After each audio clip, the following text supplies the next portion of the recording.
네, 안녕하세요. 성공 취업의 시작 조합정보센터의 김신재입니다. 안녕하세요. 박송입니다. 자, 날씨가 진짜 어제는 밤에 비까지 오면서 네. 아침에는 완전 무슨 겨울인다 싶을 만큼 추워서 맞아요. 최근에 저희가 말씀드린 대로 감기 걸린 분들이 많고 또 어제 우리 지수환 PD는 저처럼 굉장히 좀 두툼한 분인데 그럼에도 불구하고 오리털 바카를 꺼내셔갖고 네. 입으셨다는데 주말 내내 뭐 전기장판도 이제 뜨거운 거 좋아하시는 분들은 굉장히 좀 그런 것과 밀착하고 계실 텐데요. 네. 뭐 그러나 마나 이제 그 겉으로 추운 것도 그렇지만 정작 마음속까지 추운 분들이 따로 있지 않겠습니까? 맞습니다. 하반기 공채 열심히 도전했지만 맞아요. 탈락의 쓴맛을 맛보고 몸도 마음도 시린 분들이 계시죠. 그렇습니다. 정말 이 겨울이 두렵고 맞이하기 힘들 싫을 것 같아요. 그렇습니다. 예. 근데 가장 좋은 난로는요. 전기장판도 뭐 오리털 파카도 아니고 뭐겠습니까? 바로 이 사람입니다. 네. 예, 저희 잡정보센터가 여러분의 추운 마음을 좀 다독거려 주고 또 어떻게 하면 내년에 합격을 할 수 있을지 지금부터 자세히 저희 전략을 짜드리겠습니다. 네, 취준생 구제 프로젝트 왜 떨어졌나 시즌 3를 12월부터 시작할 예정입니다. 그렇습니다. 벌써 2명, 또 3명이 세 명이 또 추가로 해서 추가로 엄청나게 신청을 지금 했다고요. 지금 예. 쌓이고 있습니다. 그렇습니다. 남들보다 빨리 신청해야 빨리 구제받고 또 시간도 버는 거라는 거. 구제받고 구제받고 그렇습니다. 공짜입니다, 예. 여러분. 제일 중요한 저희 건 좀 공짜예요. 교회 같은데요. 구원받고. 예. 자, 이메일 worktv.yna.co.kr로 해주시면 망설이지 마시고 신청 관리 하셔갖고 무료 컨설팅의 기회 놓치지 마시길 바라겠습니다. 네, 왜 떨어졌나도 중요하고 또 쉬지 않고 도전하는 것도 중요하겠죠. 그렇습니다. 아직 남아있는 하반기 공채 어떤 곳에 도전할지 예. 오늘도 공채 합격 전략 짚어드리겠습니다. 잡정보센터 지금 시작합니다. 함께 하시죠.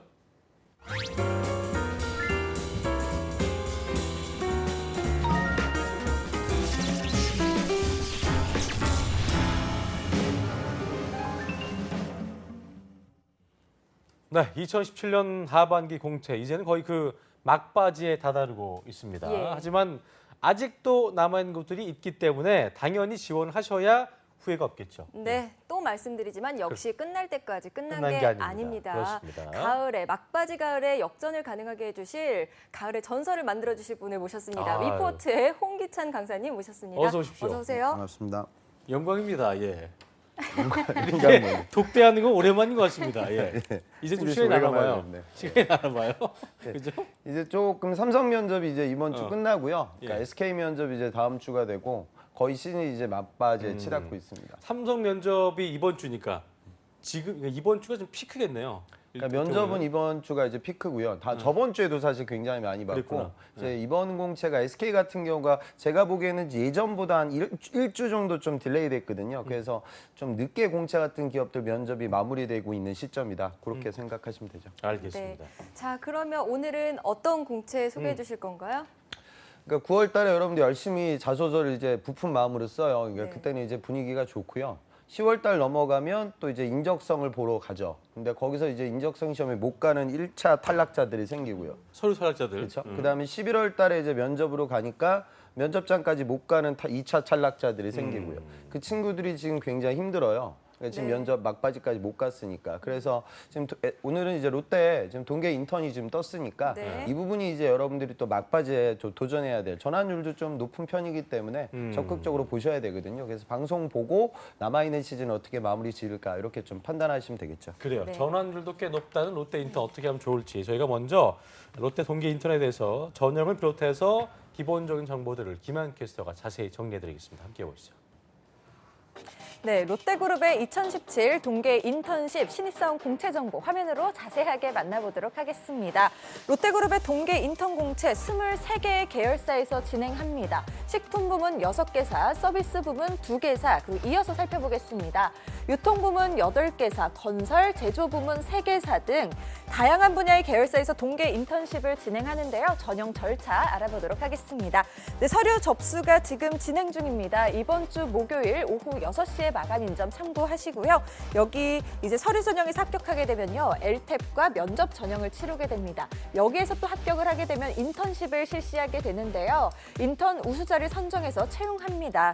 네, 이어서 자소서 항목 살펴보도록 하겠습니다. 총 5개의 항목으로 구성되어 있습니다. 첫 번째 항목은요. 지원 동기입니다. 두 번째 항목은 성장 과정을 구체적으로 기술하는 성장 과정 내용이고요. 세 번째 항목은 학업 이외의 관심사와 열정을 가지고 했던 다양한 해봤던 경험 중에서 가장 기억에 남는 것을 구체적으로 기술하는 항목입니다. 네 번째 항목 살펴보겠습니다. 희망직무 준비 과정과 희망직무에 대한 본인의 강점과 약점을 기술하시면 되고요. 다섯 번째는 입사 후 포부입니다. 입사 후 10년 동안의 회사 생활 시나리오와 그것을 추구하는 이유를 기술하는 항목인데요. 자소서 항목이 정말 늘 푸른 소나무 같은 기업이죠. 롯데그룹. 과연 인턴십 공채에서는 어떤 점에 조금 더 유의해야 할지 스튜디오에서 자세하게 짚어보도록 하겠습니다.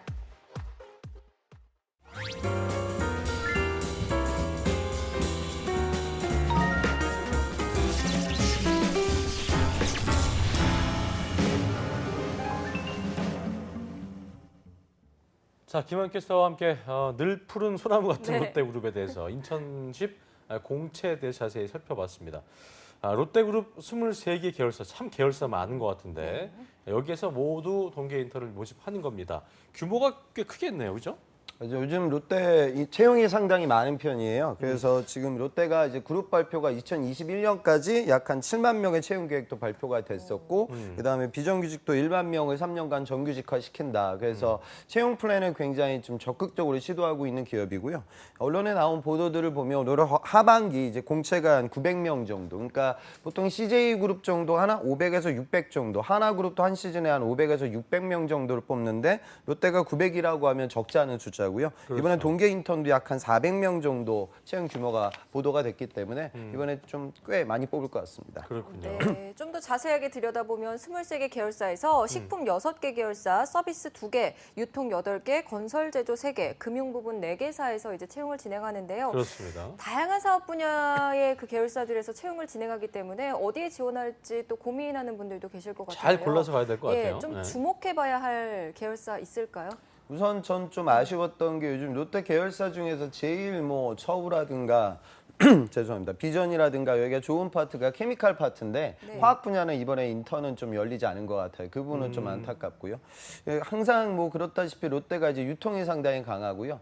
그쪽으로 이번에 공채가 떴는데 롯데백화점, 롯데마트, 그다음에 하이마트, 면세, 슈퍼, 코리아세븐 그리고 홈쇼핑, 롯데닷컴 늘상 뜨는 이제 유통기업들이에요. 그렇죠. 근데 요거를 좀 꼼꼼히 좀 따져봐야 될 부분은 뭐냐면 항상 이 유통업은 그 우선순위, 그러니까 랭킹이 매겨지거든요. 그러니까 상위권 친구들 제일 선호도가 높은 거 롯데닷컴이라든가 면세라든가 그다음에 백화점이 있고요. 그다음에 이제 거기가 내가 좀 힘들 것 같다 그러면 이제 마트? 마트나 이제 하이마트를 쓰고 그다음에 이제 슈퍼 마지막에 코리아세븐 이렇게 내려가는데 금번 공채 같은 경우에는 롯데백화점이 영업 채용이 이번에 동계 인턴에서 뜨지 않았어요. 그러니까 신사업, IT 그 온라인 쪽으로만 이제 파트가 열렸고 우대전공의 전자공학, 컴퓨터, 그다음에 통계. 그러니까 이쪽으로만 롯데백화점 공채가 열렸거든요. 그럼 이제 어떻게 되냐면 상위권 문과 학생들, 특히나 유통, 패션 이쪽에 관심이 많은 친구들 중에 학교 랭킹도 좀 높은 분들은 원래 백화점을 많이 써왔는데 이번에는 백화점 지원을 못하게 될 거예요. 그래서 제가 보기에는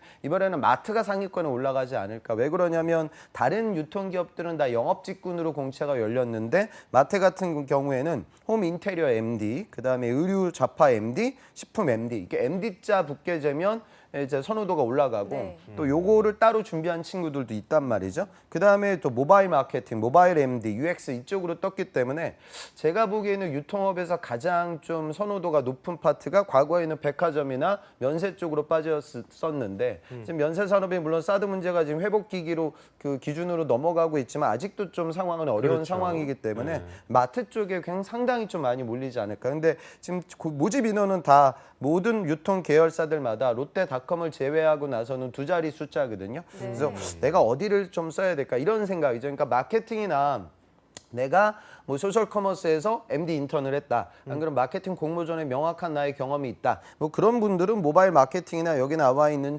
MD 직군에 많이 도전할 수 있을 건데 내가 이제 특별히 그런 게 없다라고 생각하면 마트가 여기 많이 좀 여기 쓰지 말고 차라리 그냥 영업 직군으로 돌려가지고 하이마트라든가 뭐 슈퍼, 코리아세븐 이런 데를 좀 전략적으로 좀 노려봐야 더 될까? 낮춰서. 그렇죠. 그러니까 각자 이제 내가 본인이 갖고 있는 유통업 본연의 B2B 영업 본연의 이렇게 경쟁력을 좀 따져서 의사결정을 하셔야 될 것 같아요. 네. 스스로의 인적 자원으로서의 어떤 그런 강점을 좀 파악해가지고 좀 고르는 게 중요하다는 생각이 들겠고, 그렇죠? 그런 게. 그리고 또 한 가지 예. 중요한 건 이게 근무지도 상당히 주요 변수가 어디예요? 돼요. 그러니까 롯데마트는 지금 근무지가 다 서울로 떴거든요. 네. 이렇게 되면은 또 이제 경기권 학생들이 여기 또 엄청 많이 몰리겠네요. 몰리는 경향이 네. 있고 지방까지 같이 커버하고 있는 데가 하이마트하고 롯데 슈퍼, 이제 코리아 세븐 뭐 이런 부분들. 그래서 그 홈쇼핑이라든가 닷컴도 이제 다 서울이니까 여러분들 방송 보는 분들 중에 내가 지방 거점에 살고 있다라고 하면 사실 그쪽에 좀 경쟁력이 생기거든요. 네. 그런 고민까지도 디테일하게 하셔야 돼요. 그러겠네요. 그리고 저희가 이제 롯데라는 그룹을 떠올렸을 때 그냥 일반 소비자들이 떠올리는 건 뭐 식품 쪽이나 그만큼 홍 교수님이 얘기했던 대로 유통 쪽 외에는 잘 떠올리지 않잖아요. 그런 면에서 금융 부분 같은 경우 롯데 카드라든가 롯데 캐피털, 멤버스, 손해보험이 있을 수 있는데 네. 이번 주 이제 은행 공채도 거의 마무리가 되기 때문에 여기서 잘 안 된 친구들이 이제 좀 차선의 선택으로 갈 수 있는 기회도 있을 것 같아요. 예? 아, 여기 롯데 동계 인턴은 다 폐잔병들의 모임이에요. 그래서 어딜 가나 떨어진 친구들 여기를 쓰고요.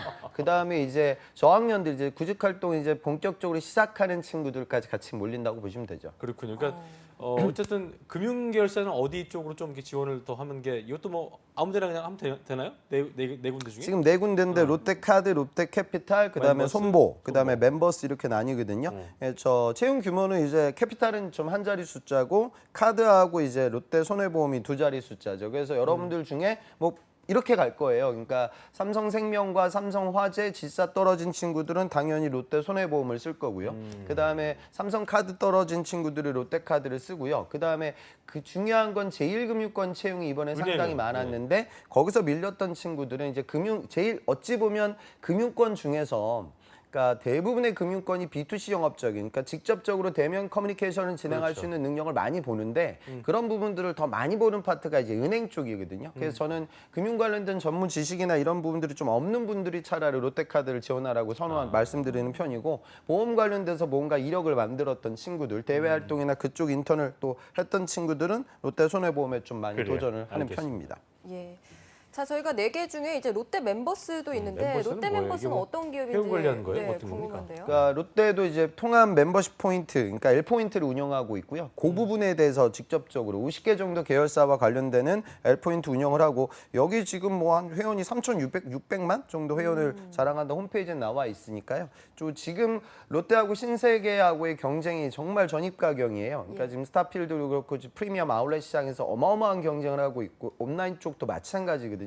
그런 부분에서 이제 경쟁력을 확보하기 위한 노력이라고 보시면 되겠죠. 그래요. 네. 아까 저희가 그 서두에 우리 기찬 쌤께서 솔깃한 말씀을 하셨습니다. 상당히 그 인턴십의 전환율이 괜찮다. 8주간의 인턴십을 거쳐서 우수자에 한해 입사를 하게 되는 건데 전환율이 괜찮다는 정도는 어느 정도인지 좀 짚어주시죠. 그러니까 괜찮다는 거지 뭐 어마어마하게 높지는 않거든요. 그러니까 LG 쪽이 제가 보기에는 전환율이 정말 좋은 편이죠. LG? 근데 롯데 LG가 좀 전환율이 상당히 그렇군요. 높아요. 예. 근데 LG 화학도 그렇고요. 근데 롯데 같은 경우에는 지금 언론 보도는 한 평균이 70%를 기준으로 잡았다고 하고 또 계열사들마다 좀 차이가 있다고 하는데요.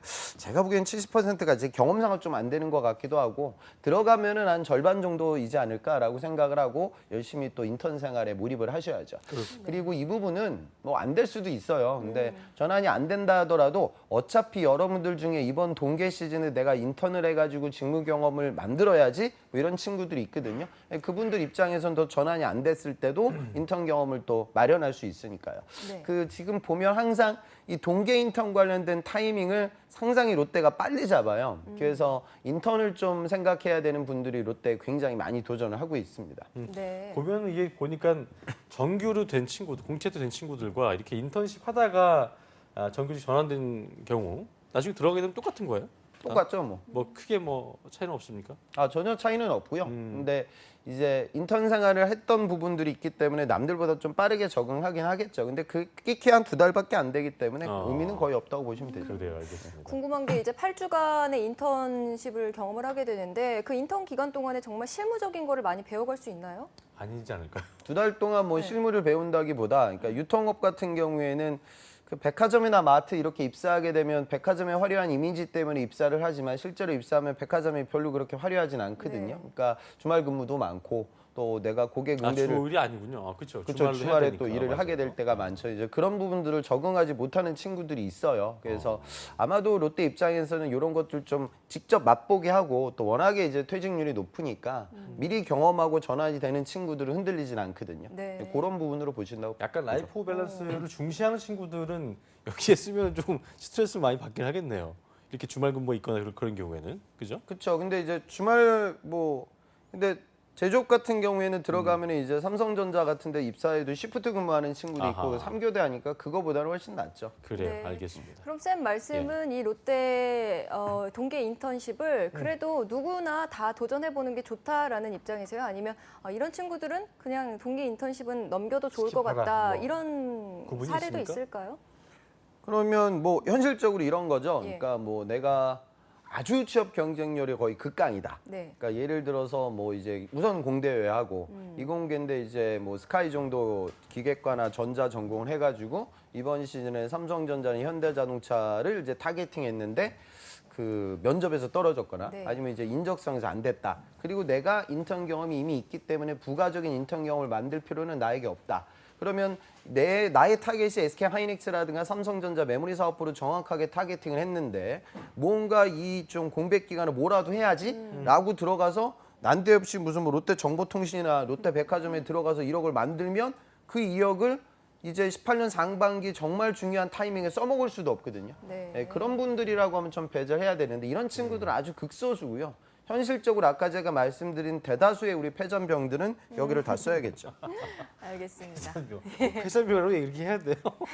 패션병이긴 합니다만. 네, 어쨌든 도전 중인 다 병사들. 예. 도전 중인 병사. 도전을 해야 된다. 재밌네요. 알겠습니다. 네. 자, 그럼 본격적으로 저희가 자기소개서 작성을 좀 짚어볼 텐데요. 그런 얘기가 있더라고요. 1지망, 2지망이 있기 때문에 자소서를 1지망에 잘 맞춰서 써라. 네. 그러니까 경쟁률 때문에 슬그머니 이제 좀 진짜 가고 싶은 곳을 2지망으로 쓰는 친구들도 있을 텐데 어떻게 좀 전략을 짜야 될까요? 그러니까 중요한 건 1지망, 2지망을 타겟팅을 할 때 그러니까 이런 식의 조합은 좋지 못하겠죠. 그러니까 1지망을 예를 들어서 롯데 IT 쪽으로 내가 마케팅을 잡았어. 근데 2지망은 그래 완전히 하향 안전 지원해야지. 그래가지고 코리아 세븐 영업 이렇게 쓰면은 전혀 맞지가 않잖아요. 그러니까 직무를 내가 만약에 MD로 한정지었다고 하면 그 MD라는 나의 직무는 유지를 한 상태에서 사실 여러분들 MD를 한다고 하면 계열사가 그다지 크게 중요치는 않거든요. 이런 식으로 분산시킬 수가 있는 거고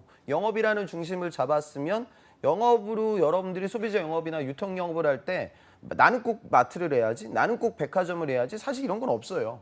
그러니까 그런 식의 조합을 좀 고려해야지 나중에 면접장 가서도 꼬이지가 않으니까요. 직무는 저는 픽스 시켜라는 좀 말씀을 드리고 싶고 계열사를 분산시키는 전략을 좀 쓰셨으면 좋겠습니다. 알겠습니다. 자, 그러면 자소서 1번부터 살펴보겠습니다. 네. 롯데그룹 아까 김하영 캐스터가 말씀해 주셨듯이 늘 푸른 소나무 같이 정말 불변입니다. 1번은 지원 동기인데요. 똑같기 때문에 매년 지원자들이 복사 붙여넣기에 유혹에 하지 말라 흔들리기 해도 쉬울 것 같아요. 그런 친구는 많이 있을 것 근데 같습니다. 그러면 안 되겠죠? 그러니까 이제 서류가 붙었던 친구들은 굉장히 좀 저는 이해는 할 것 같아요. 그러니까 네. 내가 올해 하반기 쓸 때 정말 초반에 열심히 해가지고 이제 서류가 붙었는데 동계 인턴 써야 되는데 비스무리하게 가야 되는데 항목도 똑같고 그러면 사람이 이제 더 오히려 이거 바꿨을 때 떨어지면 어떡하지 이런 네. 불안감이 생기거든요. 근데 바꾼다기보다는 업데이트 시킨다, 업그레이드 시킨다는 느낌으로 이제 도전하셔야겠죠. 알겠습니다. 어쨌든 좀 자. 바꿔야 된다는 거죠? 물론이죠. 바꿔야 되는데 좀 그러니까 이걸 기존에 있던 거에서 좀 더 살을 붙인다는 개념으로 그러니까 좋은 건 살리고 그렇게. 그러니까 몇 달 전에 내 자소서를 어떤 사람이 읽어보고 나를 붙여준 거고 이제 새로운 사람이 여러분들 자소서를 읽어볼 거예요. 네. 그러니까 완전히 새로운 도전이라고 생각하는 게 좋죠. 네. 그래 알겠습니다. 알겠습니다. 2번도 거기 소나무 같아요. 성장 과정인데요. 직무적 합성을 좀 어필할 만한 내용이 좋을 것 같다는 생각이 들긴 한데 어떻게 좀 접근하면 좋겠습니까? 성장 과정 같은 경우는. 그러니까 자소서를 보면 지금 1번이 지원 동기고요. 2번이 성장 과정이고 3번이 사회 활동. 근데 학업 이외 경험을 쓰라고 했고요. 그다음에 4번이 이제 직무 경험. 그러니까 우리가 흔히 늘상 접하는 직무 관련된 이야기고요. 그다음에 5번이 입사 포부예요. 근데 저는 이제 전략을 짤 때 지금 4번의 특수 항목은 뭐냐면 본인의 강점 그리고 약점 그리고 실패 또는 성공 사례 중심으로 서술하라고 했는데 양이 되게 적거든요. 그러니까 다시 말해 직무적인 나의 경험을 4번에 완벽하게 하나의 글로 만들기는 불가능해요. 그러니까 4번에는 또 이제 실패한 것도 써야 되니까 실패라고 하면 이제 내가 이 직무를 수행하는 데 있어서 부족한 부분을 써야 되거든요. 그러니까 직무라는 나의 어떤 경험이 4번 항목에 모두 다 들어가기가 쉽지 않아요. 그러니까 좀 직무 관련 경험이 많다. 그러니까 내가 뭐 유통업 아르바이트 그다음에 뭐 공모전 서포터즈 팀 프로젝트 이런 걸 많이 했던 친구들은요. 그중에서 제일 파워풀한 에피소드를 4번에 우선 쓰고 남는 것들이 있을 거예요. 그 남는 것들이 이제 다른 자소 항목들에 들어가겠죠. 우선 지원 동기에 그런 부분을 녹여낼 수 있을 거예요. 그런데 나는 직무 경험이 너무 없다. 그러면 이제 4번엔 직무 관련된 이야기를 쓰고 직무 관련된 이야기가 어차피 없단 말이죠. 그럴 때는 이제 기업이라든가 인더스트리하고 동기. 그러니까 내가 이 산업과 롯데라는 걸 지원하게 된 이유를 쓸 거거든요. 근데 써봤자 별로 파워풀하진 않을 거예요. 근데 정 없으면 이제 그거라도 써야 되니까 그런 부분들은 또 1번에 들어가죠. 그리고 이제 나머지 항목들이 이제 성장 과정, 사회 활동, 그리고 이제 입사 포부예요. 입사 포부는 이제 내가 해당 직무를 구체적으로 어떻게 발전시키겠다의 플랜을 이제 쓰면 되고 나머지가 이제 성장 과정과 사회 활동이거든요. 그러니까 제가 늘상 요즘 들어 많이 얘기하는 거지만 자소서는 별거 없어요. 자소서는 다 이래요. 그냥 지원 동기하고 입사 포부. 그 다음에 뭐 열정, 도정, 뭐 인화, 단결, 창의 뭐 이런 거 쓰라고 하거든요. 그냥 열심히 한 거 쓰시면 돼요. 그러니까 사회활동은 거기 지원동에 빠져있는 내용들 중에 나의 가장 열심히 한 내용을 쓰고 성장 과정을 쓰라고 하니까 성장 과정은 좀 열심히 한 것 중에 좀 옛날 거 그걸로 이제 가는 거죠. 옛날 거. 그러니까 이런 식으로 그냥 가볍게 생각할 제가 말씀드리는 건 뭐냐면 지금 학생들도 이래요. 야 이건 학업 이외의 관심과 열정이니까 학업하고 하나도 관련도가 있어서는 안 돼. 네. 라고 생각을 하고 뭐 연구실에 있었던 걸 여기다 쓰면은 떨어뜨리겠네. 라고 이제 생각을 하겠지만 구직자 이분들이 사람 읽어보는데 야 사회활동에 이것이 연구실 얘기를 왜 쓰는 거야 이거 이상한 애네 탈락 이런 친구들이 없으니까요. 좀 넓게 보세요. 안 그러면 스컵이 더 좁아질 거예요. 그래요. 네. 아, 우리 방송을 좀 해야 되는데 좀 2번 물어봤는데 3번, 4번을 다 얘기해 버리면 이제 다 끝냈어요. 방송을 다 끝내가고 할 수가 없잖아 이거를. 어쨌든 네. 2번 같은 경우 성장 과정이었는데 저희가 그런 생각하잖아요. 그러니까 이제 뭐 어떻게 보면 인턴이고 하니까 좀 너무 이렇게 경력 있는 척하는 것보다는 좀 더 뭔가 인성 쪽에 난 시키면 되게 잘합니다. 또 씩씩하게 빨리빨리 잘하 이런 거를 좀 어필하는 친구도 있을 것 같은데. 아 그렇죠. 그러니까 2번이 그러니까 우리 역량이라는 게 그래요. 그러니까 여러분들의 경험도 이렇게 스펙트럼을 넓혀 보면 아주 내 전공하든 전공 또는 이 직무와 관련될 만한 경험들을 우리가 하잖아요. 그리고 이제 또 기본적인 인성적인 경험들 그게 뭐 아르바이트가 됐든 뭐 해외 인턴이 됐든 뭐 이런 경험들도 하죠. 그런 부분들을 이제 뽑아내서 쓰는 건데 항상 중요한 건 결국에는 키는 이제 차별성이니까 성장 과정에 여러분들의 성장 과정이 정말 독특한 성장 과정이 있다고 하면 그걸 쓰시는 거죠. 그러니까 내가 뭐 부모님이 뭐 해외 주재원이어서 어린 시절 지금 롯데가 아주 집중적으로 투자하고 있는 미얀마나 베트남, 인도네시아와 관련된 경험이 있다. 그럼 그 친구들은 이건 무조건 이제 성장 과정에 녹여내야 돼요. 네. 기업하고도 관련도가 있으니까. 그다음에 내가 뭐 대학교 시절 배낭여행 가는데 기업 스폰을 받아가지고 배낭여행을 갔다. 그럼 이제 배낭여행 쓰지 말라고 얘기하지만 이 정도는 얘기는 녹여낼 수 있겠죠. 근데 중요한 건 내가 기재하는 이 내용이 너무 많은 구직자들에게 보편화된 경험이라고 하면 그거는 좀 빼셔야 되니까요. 의사결정의 기준은 결국 남들과의 차별성이에요. 근데 내 얘기는 주재원 같은 경우는 뭐 내가 간 게 아니고 아버지가 간 거니까 따라간 거잖아요. 따라가 어쩔 수 없이 가게 선택의 개념은 아니기 때문에 그냥 아버지가 주재원이어서 내가 거기 있었다는 걸 그냥 쓰라는 얘기는 아니잖아요. 어떻게 아니 그러니까 아버님이 주된 게 아니라 물론 그건 내가 타고난 나의 뭐 복이기도 복이지만 하고, 그 기회를 통해서 내가 메웠던 그 경험들을 거기서 기재하는 뭘 거죠. 했다는 거를. 그죠? 그러면은 그 기재 경험이 당연히 이제 면접장에 가서 어필할 수 있거든요. 그러니까 지금 제 학생인데 면접 보는 친구인데 이 친구는 저기 레바논에서 굉장히 오랫동안 살았고 그 레바논 내전이 있을 때도 학창 시절을 겪었거든요. 그러니까 그런 경험은 아주 특수한 경험이잖아요. 문화적 경험 같은 그리고 거. 거기고 외국인학교 한의는 그 친구 한 명밖에 없었어요. 그러니까 뭔가 그런 얘기라고 하면 저는 당연히 기재할 수밖에 없다. 우리가 지원 동기를 기재하지만 롯데에 지원하는 지원 동기 따위는 사실 없거든요. 그러니까 지금 돈 벌려고 가는 거예요. 그러니까 그 사람들이 여러분을 보는 관점은 틀어서 생각하면 제가 늘상 강조하지만 돈의 값어치를 할 수 있는 여러분들의 경험이니까 돈의 값어치를 경험할 수 있는 여러분들의 이력은 두 가지로 나뉘어요. 하나는 직무와 관련된 마치 준 경력 싸움 같은 경험을 하거나 안 그러면은 남들한테는 없는 아주 특수한 경험을 하거나 이 두 가지로 이제 취업이 결정나니까 그거에 대한 초점을 맞추고 쓰시는 거죠. 그래서 네. 이분한테는 인재상 같은 얘기를 할 수가 없는 게 그따위 필요 없다. 그냥 돈 벌려고 하는 거기 때문에 솔직하게 접근해야 된다. 아, 어쨌든 진짜. 이번은 성장 과정에서 좀 특별했던 부분들, 특수한 경험들. 예. 그게 아니면 이제 쓰지 말라. 보는 거는 괜히 예. 써봤자 그만이고. 네. 자, 세 번째. 예. 네, 3번도 좀 볼게요. 다시 관심과 짚어봐요. 예. 열정을 가지고 했던 사회활동을 적으라고 했는데요. 제가 생각하기에 여기서도- 봉사활동도 많이 쓸 것 같고 뭐 해외 봉사활동, 동아리 이런 거를 좀 쉽게 생각할 수 있을 것 같은데 쌤이 생각하기에 이런 거는 좀 피했으면 좋고. 좋겠다 하는 혹시 그래요. 경험이 하지 말라고 있을까요? 하려는 거 좀 이렇게 구분해서 좀 얘기해 줘요. 예. 그러니까 학업 이외의 이학을 쓰라고 했으니까 여기다가 이제 경영학도가 경영 팀플을 쓰는 건 아니죠. 네. 그다음에 뭐 저기 전작과 전공했던 친구들이 인베디드 프로젝트 쓰면 안 돼요. 근데 저는 이제 수동적으로 내가 학업을 진행했던 과정 그리고 이제 학교라는 캠퍼스 울타리 내에서 벌어졌지만 그 부분이 뭐 교수님이 진행하고 있는 연구실 프로젝트와 관련된 경험이라든가 안 그러면은 학교 내에서 인턴을 진행하면서 거기 있는 교직원들과의 내가 어떤 과업과 프로젝트를 진행했다고 하면 그건 써도 될 것 같고요.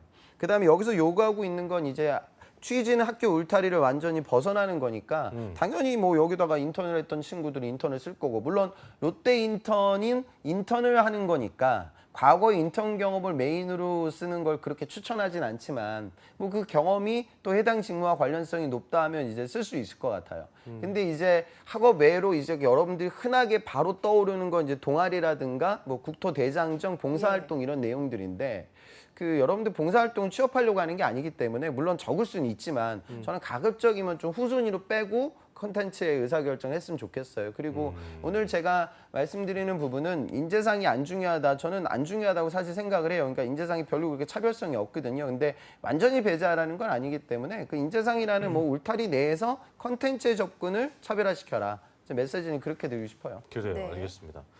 어쨌든 그 자기 개발성의 어떤 그런 행동들은 하지 말라. 그러니까 웬만하면 쓰지 말라. 그러니까 뭐 아까 얘기했던 대장정도 마찬가지고. 그러니까 뭔가 좀 추상적인 느낌의 그런 어떤 자기 개발성의 어떤 활동들은 안 쓰는 게 좀 지향하는 게 좋겠군요. 그러니까 지향하는 그냥 게. 이렇게 보시면 되죠. 내가 이번에 지금 이번에 또 건설 쪽이 채용이 괜찮게 다양하게 올렸단 말이에요. 네. 그러면은 당연히 이제 플랜트직을 도전한다라고 하면 여러분들이 뭐 플랜트 교육 과정을 받았는데 거기서 내가 프로젝트를 진행을 해서 롯데는 아니지만 우리나라 건설사의 플랜트 산업을 해양 플랜트 뭐 어떤 이 플랜트도 이제 장르들이 다양한데 그런 하나의 장르를 통해서 내가 과업 프로젝트를 진행해서 영어로 발표했어. 그럼 이제 그게 이제 여기 3번에 들어가는 거고. 그렇군요. 그다음에 내가 만약에 유통업을 쓸 건데 내가 만약에 창업 경험이 있다. 스타트업에서. 네. 그래서 동료들과 함께 모바일 관련된 사업을 진행했는데 망했다. 근데 그런 망했던 경험들도 여기다 적으면 이제 그분들 입장에서는 관심이 가겠죠. 우리 산업하고 우리 기업하고 관련도가 있으니까요. 알겠습니다. 네. 자, 4번 같은 경우는 아까도 말씀하셨지만 뭐 가장 강점을 쓰라고 얘기했는데 일단 뭐 준비 과정이랑 약점, 감점 쓰는 건데 이제 뭐 태성 쌤이 예전에 그런 얘기 했었어요. 그러니까 이제 뭐 약점은 절대 뭐 업무사항이 있어서 치명적인 약점 쓰지 말고. 네. 근데 이제 아는 분들도 잘 알고 있기 때문에 또 비교 쓰시겠지만 이런 경우는 어떻게 접근을 하는 게 좀 약점, 강점 나올 때 어떻게 접근하는 게 좋아요, 이건요? 약점은 배제하고 강점만 쓰면 돼요, 그냥? 저는 이제 실패 경험이 되게 괜찮은 실패 경험이라고 하면 돈 듬뿍 쓰라고 하는 편이거든요. 그러니까 예를 들어 제 학생인데 이 친구가 그런 걸 했어요. 그러니까 모바일 플랫폼을 활용해 가지고 많은 대중들에게 코디 그러니까 이 사람이 갖고 있는 성향이라든가 신체적인 부분들 이런 걸 고려해서 코디를 해주는 어플리케이션 개발을 했단 말이에요. 예. 근데 처음에는 이게 홍보자라든가 이 개발자들하고 플랜을 잘 짜서 런칭을 시키려고 했는데 이게 지금 빅데이터를 좀 활용해 가지고 어느 정도 카테고리의 고객들이 그룹핑되면 타겟팅을 해 가지고 자동으로 이제 정보가 제공이 돼야 되는데 이게 될 줄 알았는데 개발자가 이게 안 된다고 하는 거예요. 그럼 이제 어떻게 해야 되냐면 이 친구가 디자인 전공했던 친구인데 자기가 들어가 가지고 하나하나 다 이제 타이핑해 가지고 알려줘야 되거든요. 그건 좀 어려워요. 그럼 못하죠. 그래서 사업이 망했어요. 근데 이 친구는 이 경험은 아주 좋은 경험이죠. 그러니까 우리가 생각하는 IT 서비스, 그다음에 지금 인터넷이라든가 모바일을 통해서 진행되는 플랫폼 비즈니스는 항상 이렇게 시스템과 데이터베이스와의 연동이 중요한 거거든요. 이게 안 되면 돈이 되지 않아요. 네. 그런 부분들에 대한 경험을 내가 갖게 됐다고 하면 이런 부분들도 온라인 M들이 지원하는 데 있어서 좋은 경험이 되겠죠. 네. 그러니까 그런 식의 실패 경험도 생각을 할 수 있고 예전에 제 학생인데 요즘 그 생활용품 시장이 굉장히 커요. 예. 근데 그 일본계 생활용품 시장 요즘 굉장히 잘 나가는 거기서 일을 했는데 거기서 이제 판매되는 제품들을 보면 생활용품도 있지만 식품이라든가 이제 스낵류도 굉장히 많이 판매가 돼요. 그러니까 그런 부분들을 초반에는 간과해서 내가 영업을 하다 보니까 선배님들 도와드리다 보니까 엄청나게 핀잔을 받더라. 그러니까 우리 브랜드의 어떤 이미지뿐만이 아니라 실제적으로 그 매장에서 판매되는 제품은 달라지거든요.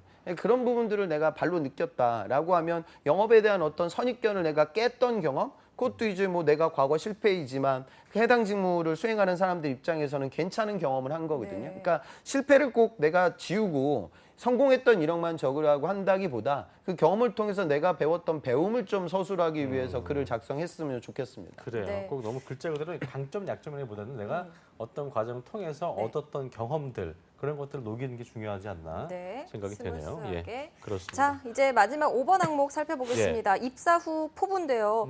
인턴한테 입사 후 포부, 입사 후 10년을 물어보는 거는 좀 오바 아닌가 이런 생각이 들기도 한데 그러니까요. 어떻게 좀 접근을 해봐야 될까요?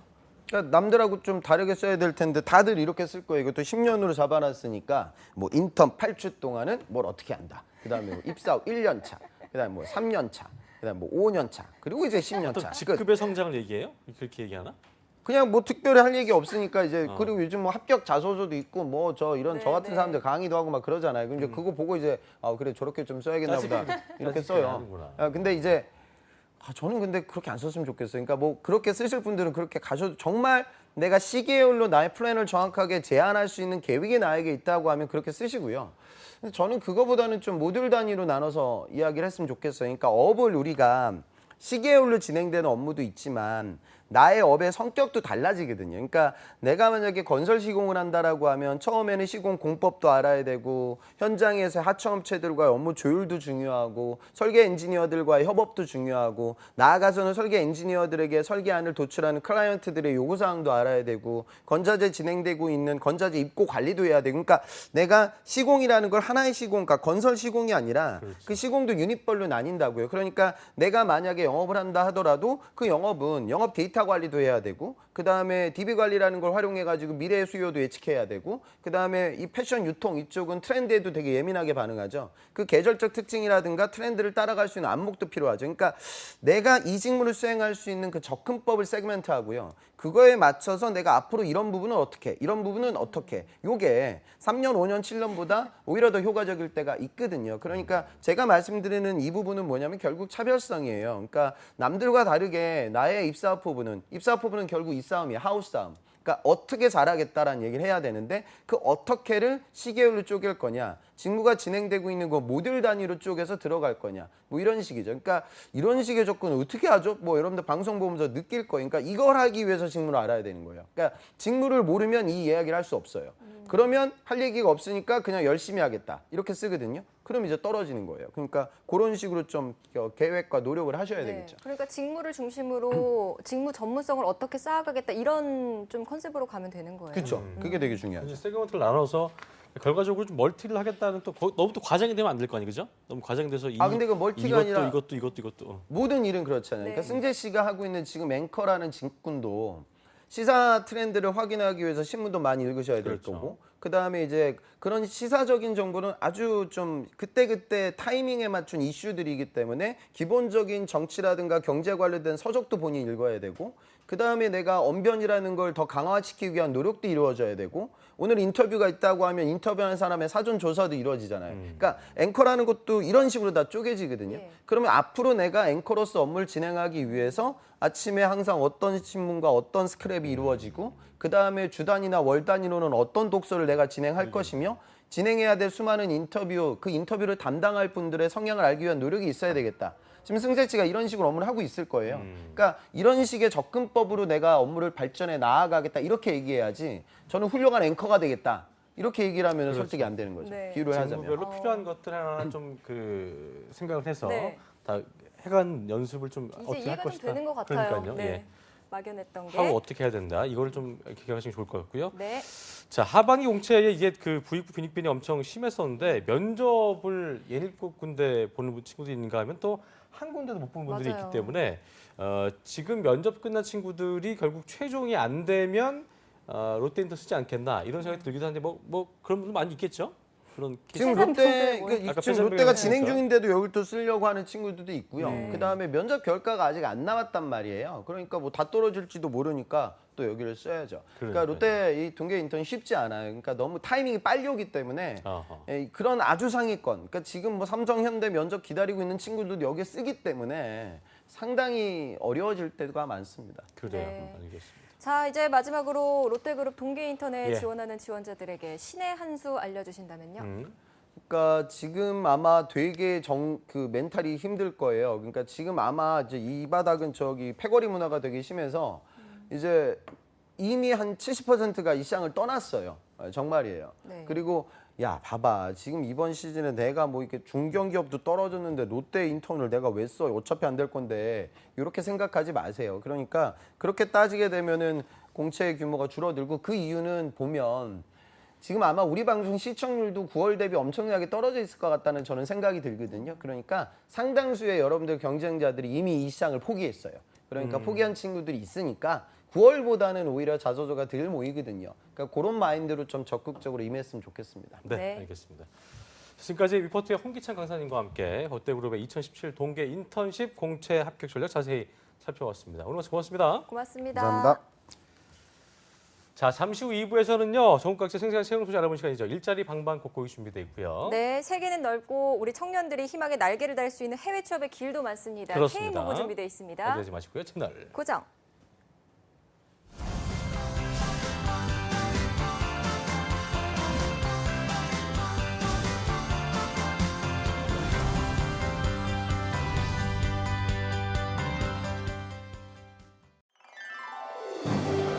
한국 직업 방송을 보면 취업이 보입니다.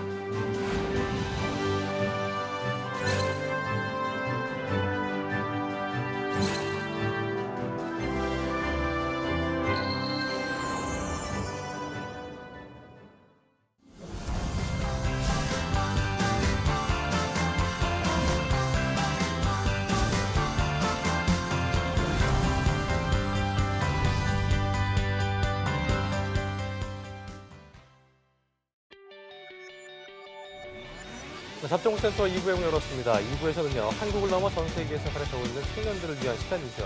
K무브 다시 만난 세계 시간이 준비되어 있고요. 네, 전국 각지의 생생한 채용 정보를 알아보는 일자리 방방곡곡도 준비되어 있습니다. 네. 먼저 만나보시죠. 함께 하시죠.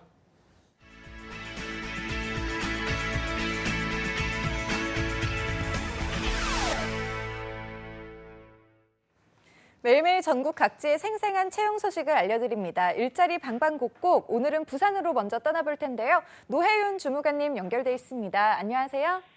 안녕하세요. 부산 고용복지플러스센터 노혜윤 주무관입니다. 네, 오늘 채용 소식 알려주시죠. 네, 오늘 소개해드릴 부산 지역 구인기업은 사구 신평동 소재의 한국선제 주식회사입니다. 철강선 제조업체로 채용 분야는 신성기 및 연성기 기계조작 생산직 5명입니다. 지원 자격은 고졸 이상이며 경력은 상관없이 지원 가능합니다. 3주 2교대 근무이며 주말 근무 가능하신 분을 희망합니다. 급여는 월 240만 원 이상이며 기타 복리후생으로 통근버스 운행, 교육비 지원, 자녀 학자금 지원, 여가생활 지원, 동호회 활동 지원, 가족 경조 휴가, 사내 식당 및 사우나 운영 등이 있습니다. 부산 고용센터에서 채용 대행을 진행 중이오니 지원을 희망하시는 분은 워크넷을 참조하여 11월 17일까지 이메일 지원하시기 바랍니다. 네, 복리후생이 아주 다양하니까요. 관심 있으신 분들의 많은 지원 부탁드립니다. 이어서 두 번째 소식 바로 알아보겠습니다. 다음으로 소개해드릴 기업은 경남 양산시 명곡동 소재의 주식회사 미창 케이블입니다. 주방용 전기기기 제조업체로 채용 분야는 격리사무원입니다. 지원 자격은 전문대졸 이상이며 경력은 상관없이 지원 가능합니다. 그 밖에 세무회계 관련 전공자, 세계 프로그램 및 컴퓨터 활용 가능자, 인근 거주자, 차량 소지자, 운전 가능자 우대합니다. 급여는 월 178만 원 이상, 상여금 400%입니다. 마감일은 11월 30일까지로 관심 있는 구직자분은 워크넷 확인 후 제출 서류를 구비하여 이메일 지원하시기 바랍니다. 네, 상여금이 400%라고 합니다. 이 해당 분야 구직자분들은 빠른 지원해 주시면 좋을 것 같습니다. 오늘 소식 감사합니다, 주무관님. 고맙습니다. 네, 이어서 전주 연결합니다. 이효순 주무관님 안녕하세요. 네, 안녕하세요. 전주 고용복지플러스센터 이효순입니다. 오늘 일자리 소식 알려주시죠. 이번 주 소개해드릴 전북 지역 업체는 주식회사 JNL 테크입니다. 전북 익산시 3기면에 소재하고 있으며 촉전지 제조업체에서 연료전지 분리판 후 품질관리 및 품질보증 업무를 담당할 품질관리 사무원 1명을 채용합니다. 학력은 초대졸 이상 지원 가능하며 경력은 최소 3년 이상 경력이신 분만 지원 가능합니다. 우대사항으로는 고용촉진지원금 대상자, 운전 가능하신 분, 인근 거주자, 청년층, 그리고 화학신소재 전공자와 기계산업 시스템 전공자를 우대한다고 합니다. 주 5일 근무에 근무 시간은 오전 9시부터 오후 6시까지로 급여는 연봉 3,000에서 3,500만 원입니다. 채용 시 바로 마감되는 구인건이므로 지원을 희망하시는 분은 이력서와 자기소개서를 준비하셔서 직접 회사에 방문하시거나 이메일로 접수해 주시기 바랍니다. 네, 경력 최소 3년 이상의 구직자만 해당된다고 합니다. 참고하셔서 지원 부탁드립니다. 이어서 다음 소식 바로 알아보겠습니다. 다음에 소개해드릴 채용 정보는 주식회사 RF세미입니다. 전북 완주군 봉동읍에 있으며 반도체 소자 제조업체에서 반도체 장비 운용, 웨이퍼 생산, 현미경 검사 업무를 담당할 전자부품 및 제품 생산직 4명을 채용합니다. 학력은 9졸 이상 가능하며 경력은 무관하게 지원 가능합니다. 우대사항으로는 청년층과 여성 구직자를 우대한다고 합니다. 주 6일 근무에 2교대 근무로 급여는 월 230에서 240만 원이며 상여금은 기본급 기준 450% 지급한다고 합니다.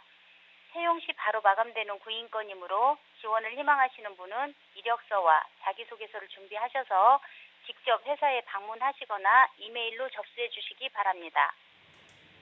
네, 청년층과 여성 구직자를 우대한다고 합니다. 많은 지원 부탁드립니다. 오늘 소식 감사합니다, 주무관님.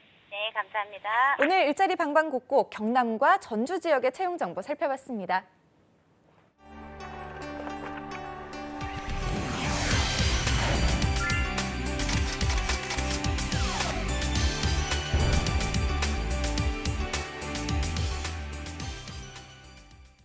네, 이번 시간은 국경 없는 열정, 전 세계 취업문을 활짝 열고 있는 전 세계의 청년들을 위한 시간이죠. K무브 다시 만난 세계 시간입니다. 네, 해외 취업 이분과 함께라면 성공합니다. 해외 취업의 해외 취업의 전문가이신 글로벌 잡센터의 박창규 대표님 나오셨습니다. 어서 오십시오. 어서 오세요. 네, 안녕하세요.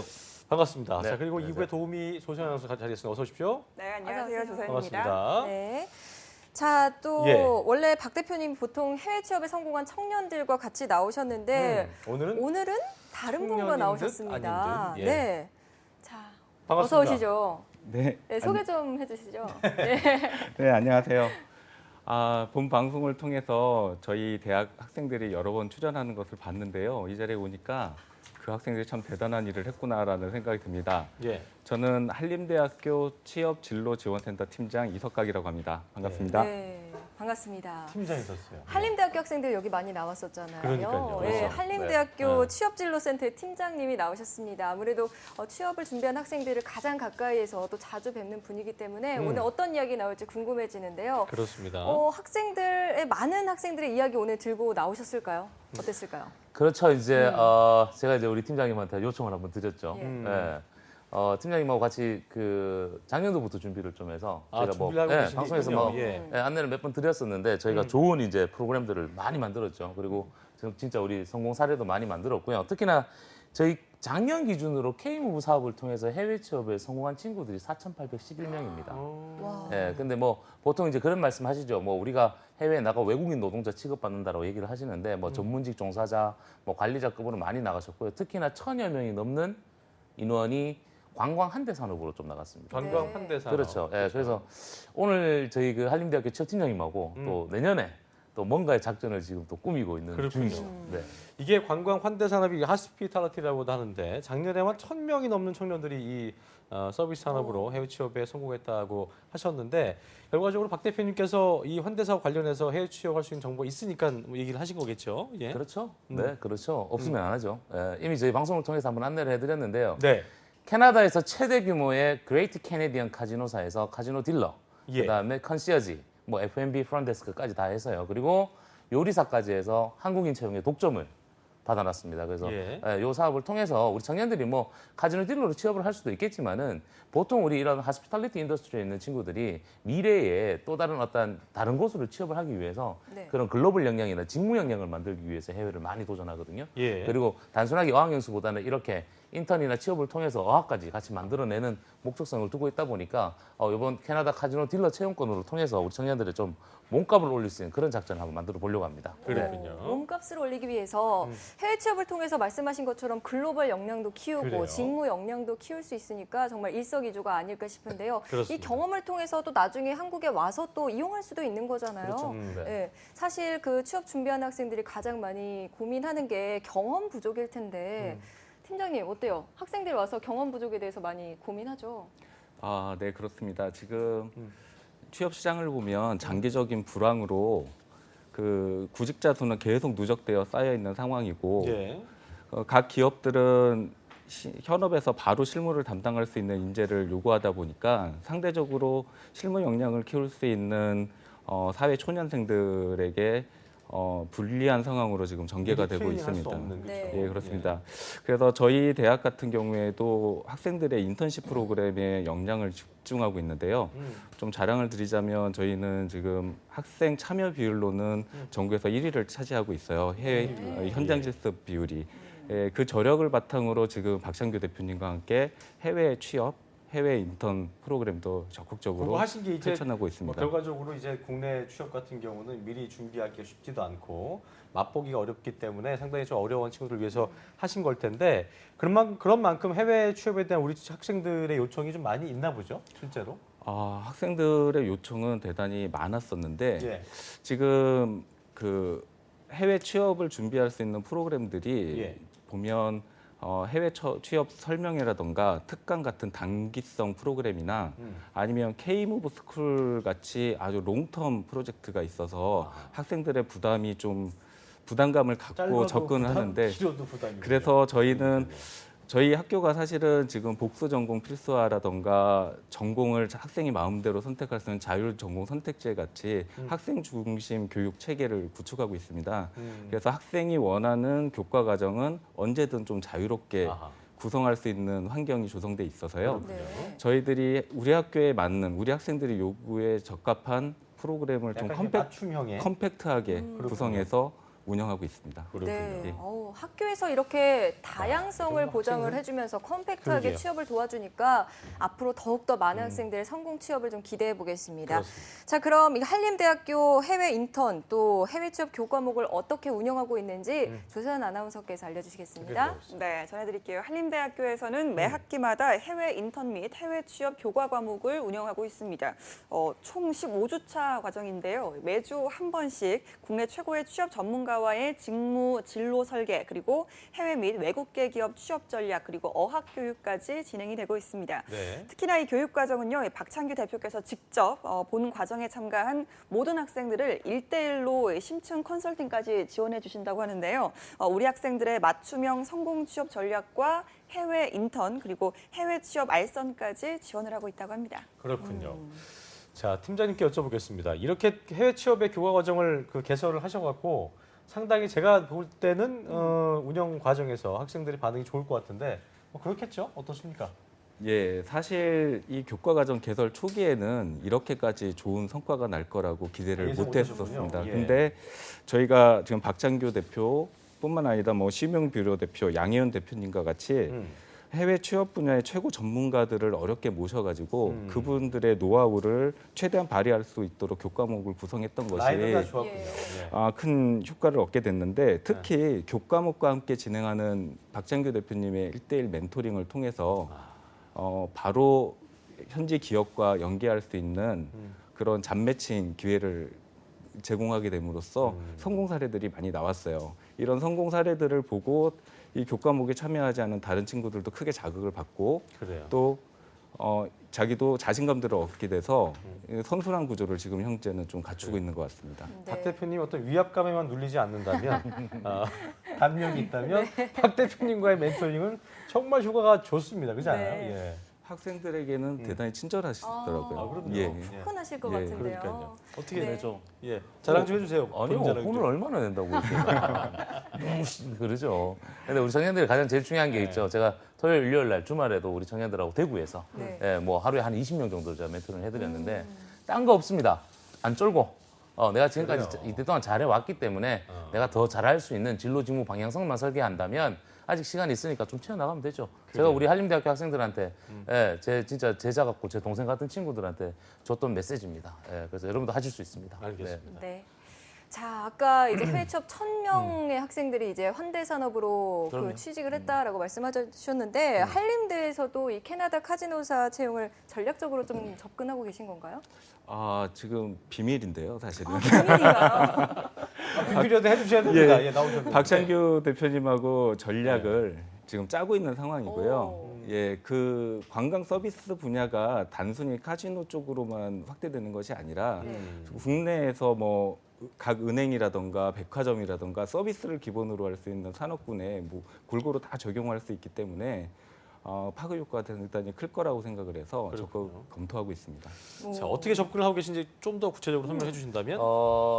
보통 이렇게 보시면 돼요. 이제 하스피탈리티 전공자들이 있어요. 관광 경영, 호텔 경영 아까 이런 친구들이 미래 직업군부터 먼저 설계해야 돼요. 미래 직업군. 내가 하고 싶은 게 뭔데? 그럼 첫 번째, 우리 4년제 대학교 청년들 거의 대부분이 한국관광공사나 인천국제공항공사, 네. 공사 일반직 채용으로 가고 싶어요. 두 번째가 이제 항공사. 항공사는 객실 승무원과 지상직, 그라운드 스텝으로 나뉘죠. 이게 국내 항공사, 외항사로 빠지고요. 지상직 같은 경우는 일반직 공채가 있고요. 또 하나 CRS 팀이라든지 시큐리티 이런 식으로 또 보안 검색대처럼 이렇게 구분이 또 지어집니다. 세 번째가 바로 마이스 인더스트리, PCO와 PU와 직업군에 나갈 수가 있고요. 호텔이나 리조트 산업 분야 그리고 트래블 에이전시나 외식 프랜차이즈 산업으로 갈 수 있어요. 근데 공통된 게 하나가 있어요. 우리 청년들이 원하는 이 미래 직업군에 가고 싶은 이 기업들에 모두 다 통일된 건 NCS 기반이고요. 직무 역량과 글로벌 역량, 어학 실력이 있어야지만 갑니다. 네. 그죠? 예, 그래서 이번에 저희가 환대 산업에 관련된 교과 과정 플러스 그 안에 캐나다 카지노 딜러 카지노사에 취업을 하는 거 역시나 우리 청년들이 미래 직업군을 실현시킬 수 있는 하나의 무기와 도구 차별화 전략으로 풀어간다는 게 저의 작전입니다. 그렇군요. 오, 네, 알겠습니다. 작전 앞으로 또 어떻게 성공 그래요. 취업의 사례가 비밀이라고 더 했기 때문에 늘어날지 여기까지만 듣는 걸로 하고요. 예, 기대가 되는데요. 알겠습니다. 그러면 이 환대산업의 미래 전망에 대해서 조서연 아나운서가 안내해 주시겠습니다. 네, OECD 자료에 따르면 2030년에는 세계 관광객 수가 18억 명에 달할 것으로 전망된다고 합니다. 자연적으로 관광 산업의 구인 구직 동안 증가될 것으로 예측된다고 하는데요.